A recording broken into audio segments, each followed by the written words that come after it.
Welcome to Coruzant Technologies, home of the Digital Executive Podcast. Welcome to the Digital Executive. Today's guest is Ami Luttwak. Ami Luttwak is the Chief Technology Officer and co-founder of Wiz. He has more than 15 years of experience in information security and is an expert in cloud security, spanning infrastructure, networks, and application development.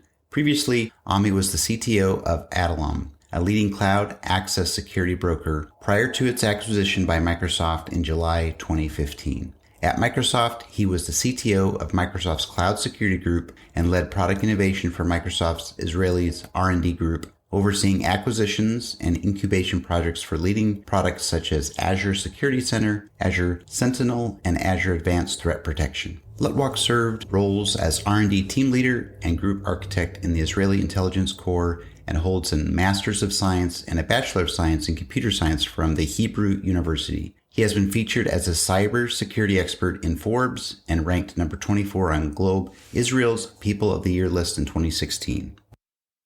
Well, good afternoon, Ami. Welcome to the show. Thank you. It's really great to be here.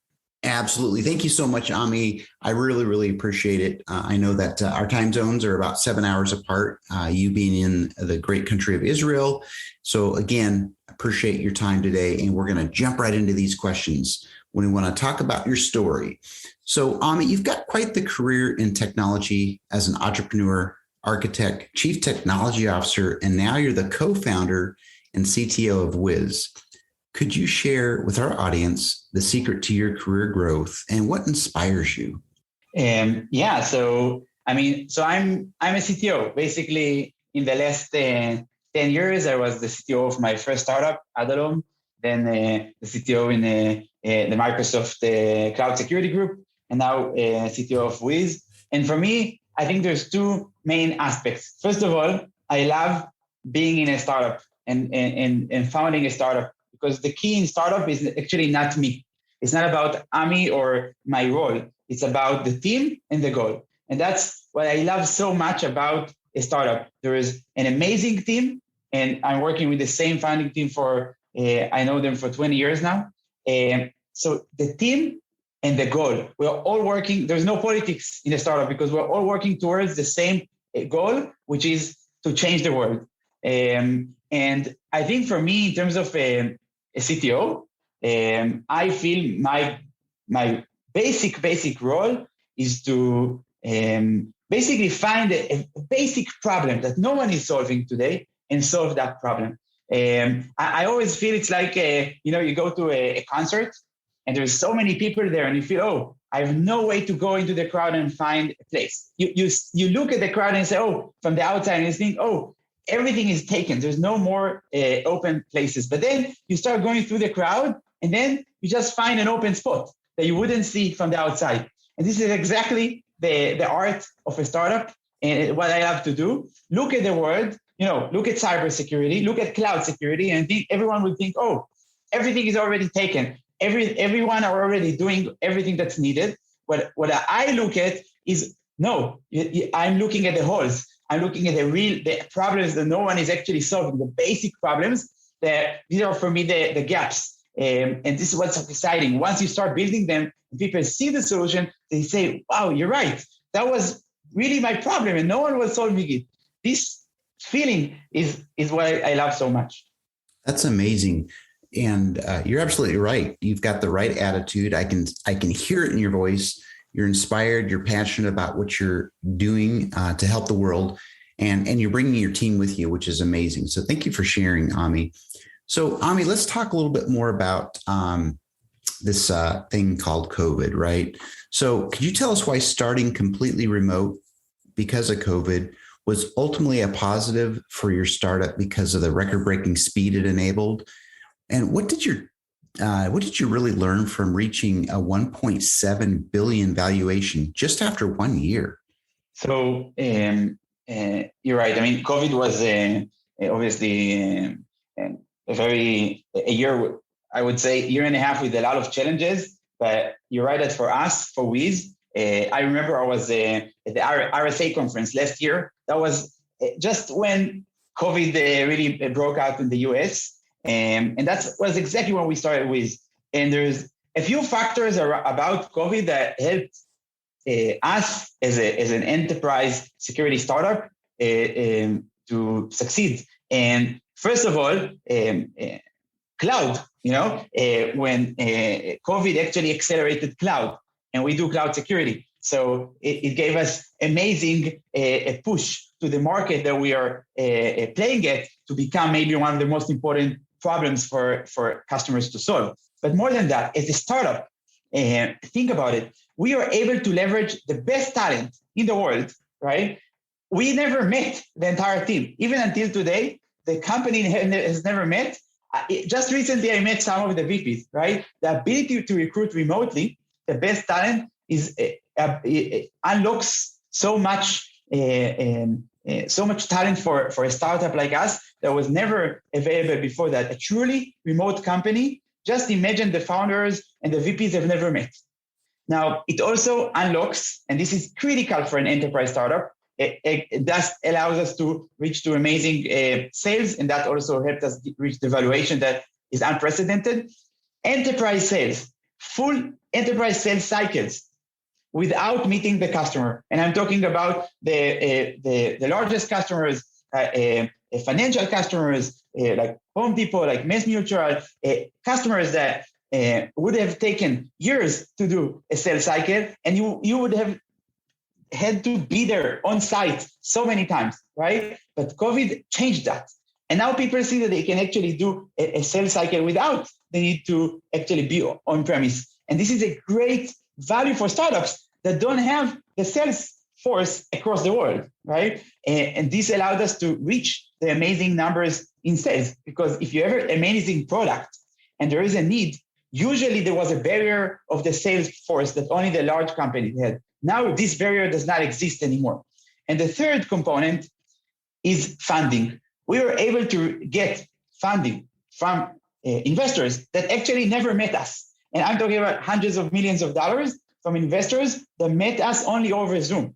That is practically unbelievable and was not actually thinkable just a year ago. And just again, to summarize, the funding, the team, the sales, all of that were greatly accelerated because we are moving to a remote world. And this is amazing for a startup that doesn't have all of the physical resources, but has the best product, right? So I can reach my audience much quicker. And in general, in terms of how we reached the 1.7 valuation, so fast, and I would, it's fastest in history. So obviously I would have never expected that. Part of it is basically all of the acceleration. The other part is that we have very unique experience because we were in a startup that got acquired by Microsoft, and we learned in Microsoft the art of scaling.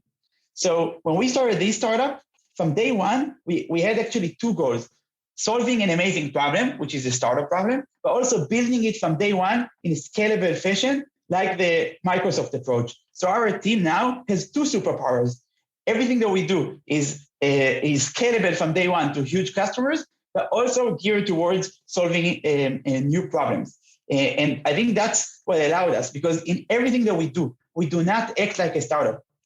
We are acting as a company planning for scale. And I think that's the secret. If you really want to build a big startup, you need to think about scale from day one, about compliance from day one, about security from day one. Don't push anything to the future, right? Because if you really want to grow fast, you need to solve all of these issues from day one. Great. I love that. And you're speaking true success where you're envisioning as you're running a large, mature company at day one. And again, the human brain doesn't know the difference between reality and what's not real, right? So you've done a great job in moving this forward. So I appreciate you sharing your story. I think this is very helpful for our audience. So Ami, you're obviously leveraging some new and emerging technologies within your tech stack. Is there anything you might be able to share with us today? Yes. So I think one of the key technologies that we use at Wiz, which is, I believe is going to be a key technology for many industries, is graphs. We are using a graph database. Specifically, we're using AWS Neptune.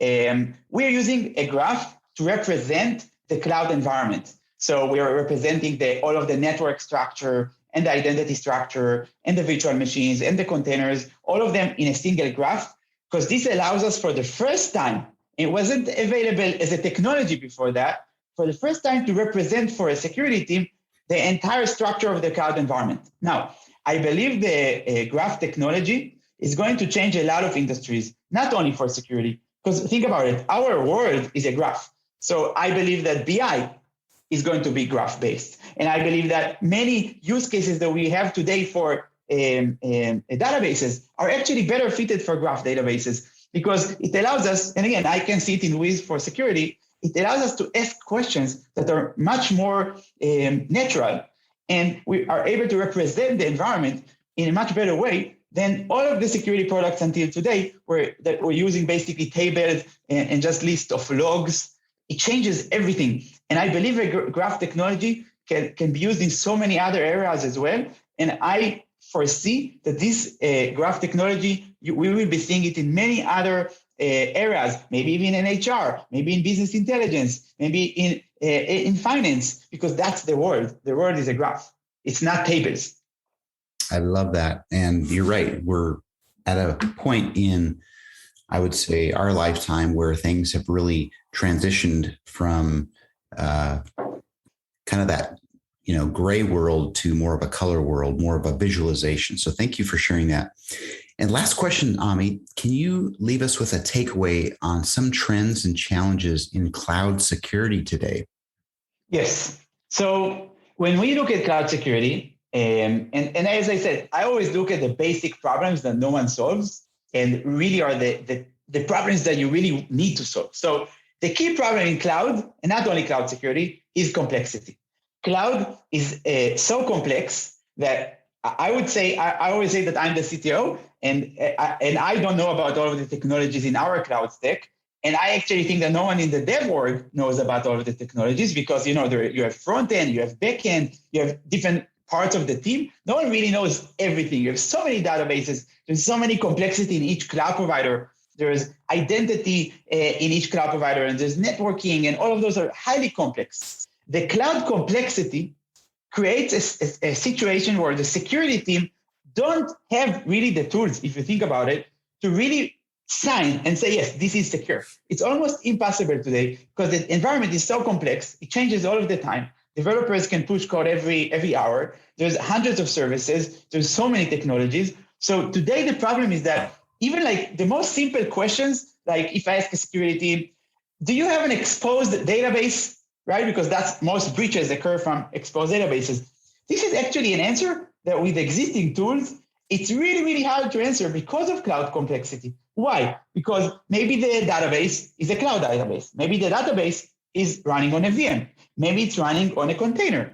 Even if it's running on a database on a VM, how do I know that? How do I know if the VM is somehow exposed to the internet? Or maybe it's a container. How do I analyze the exposure? Or maybe it's a cloud database. So there's so many different ways to run a database, so many different number of databases, so many different ways to expose the database. So even a simple question, which you can agree, this is like the basic question for cloud security. Do I have an exposed database? Is almost impossible to answer with current tools and current approaches.